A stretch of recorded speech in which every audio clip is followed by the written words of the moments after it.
of what the occult understanding of it is, not the cheerleading. Not, oh, Brother Panic, that's deep. No, the occult just means hidden culture, the hidden understanding. And again, these are later day Egyptians. This is all Achaemenid thought.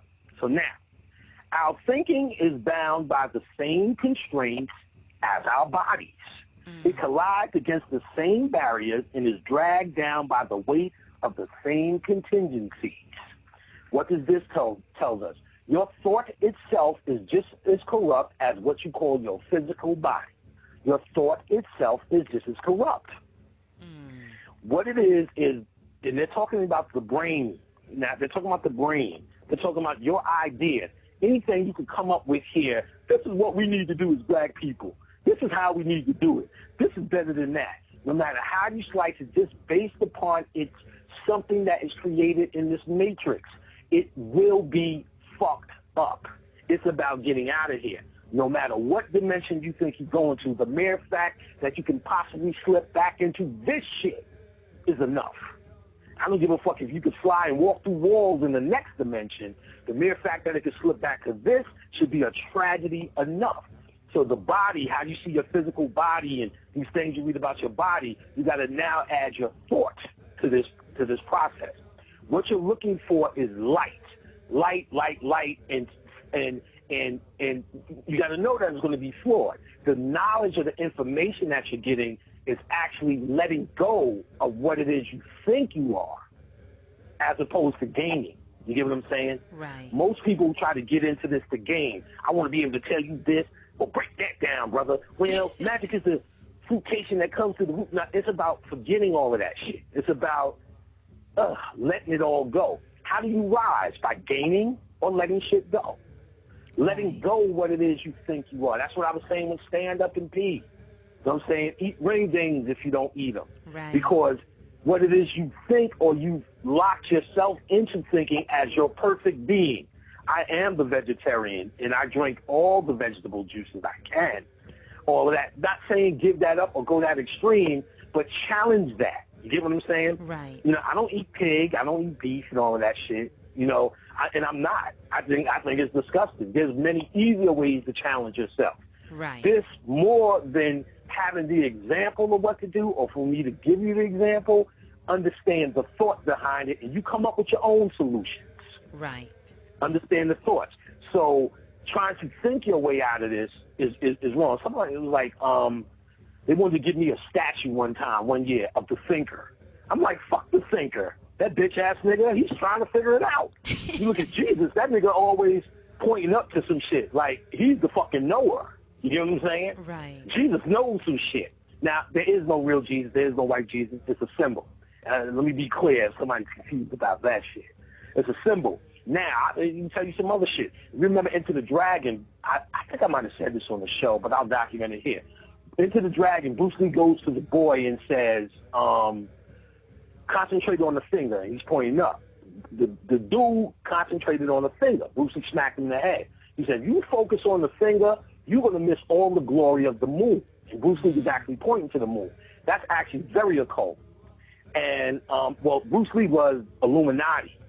And actually Jet Li took over. Bruce Lee started giving out Illuminati secrets, and that's why they killed him and killed his son. But Jet Li took over that spot. Now, it's a cult because when you see Jesus, he's always pointing up. Right. And what it represents is, even in its old, dilapidated, corrupt state, is he's actually pointing to where he gets his light from, as opposed to you concentrating on the finger, which is represented as him. You concentrating on him, oh, Jesus has come Jesus, but he's telling you it's actually up there where I'm getting it from. That's an old remnant of the symbol he represented, as opposed to that bullshit he became now. Right. This event thing. Now you gotta remember, he's only nothing but Krishna. Krishna, Perseus, Hercules, right. Achilles. Haru is the template. Vishnu. He's the sun god. There's so many sun gods. Hanuman is a sun god. There's so many sun gods. He's just the version that they use to conquer the world. Got it. Jesus is a combination of Jupiter and Zeus, the word itself. You get what I'm saying? Right. They use this, the Gnostics were using all this at this time to still try to keep Kemetic thought in a corrupt world in later day. All right, let's go to another quote. Evil lies in the existence of matter itself. And as far as the parody, I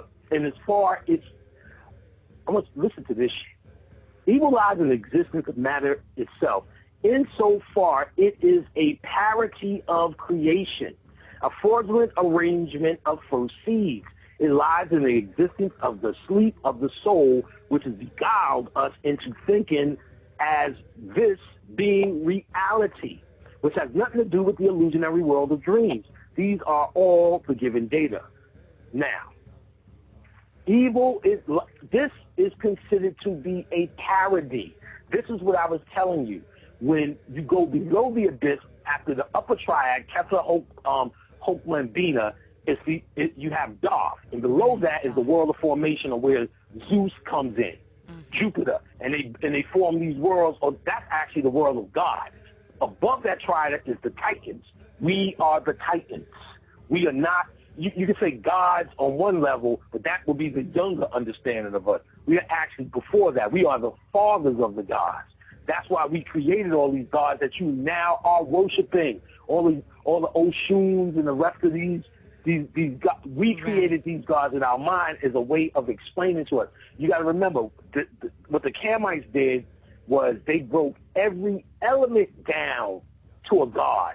Yes. To explain to explain ultimately the unknowable, which was all of those gods. Right. So they went in detail with elements and made it a god to show you as it all comes together, you become that god. Again, in Judy K. King's book and in other books, they talk about once you die, meet Ra in the sunboat, and your soul and all this, you become all of those gods, which is the unknowable, because the unknowable is because your alchemical transformation in third dimension becomes something new. That's why that's also why it's unknowable. You don't want to define it and fuck up what you're becoming. You ain't going through all this for nothing. You're going through this for a reason. Right. So we're in a parody of creation, and we stay in it as long as we believe this dream world is real. The soul sleeps here. Oh, like my soul is telling me to do something. No, your soul is asleep here. What you're doing is gaining light through this knowledge. You know what I'm saying? Gaining light.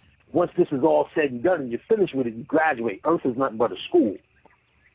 And it could be a prison for some. And for most it is. Now, thus the simplest phenomenon and the most elemental to boot, that of nutrition, would have to be, for the Gnostics, a typical example of malfeasance into action. For the very act of nourishing oneself, of sustaining life, specifically implies death to other living species. Each birth, each perpetration of life or perpetuation of life increases the domain of death. So, what does that mean, quite simply? It means that every new baby, oh, look at the baby they're born, you bring death along with you. Now, you can look at it from the laws of Tahuti, cause and effect, or polarity. So each time you bring a good deed, because it has an absolute opposite that must show up, a bad deed must come with it. Each time you help an old lady down the stairs, somewhere in the planet an old lady does not get help down the stairs, because that's the opposite. This place is a flaw. For every 10 good things you do, the other polarity follows it somewhere. Yes. This place could never, ever be balanced, just, none of those things. It cannot, for the mere fact that just based upon what you know about the laws of Tahuti, fuck that up. Right. Fuck that up. So every time you bring, if there's 3,000 motherfucking new shiny babies born, then there's 3,000 motherfuckers that also bring with them the reality of what we call death, destruction. Just by them eating vegetables too, nigger. Plants are alive. Right, they are alive. No, plants are alive. So, that alone is profound. All right, let's get another quote here.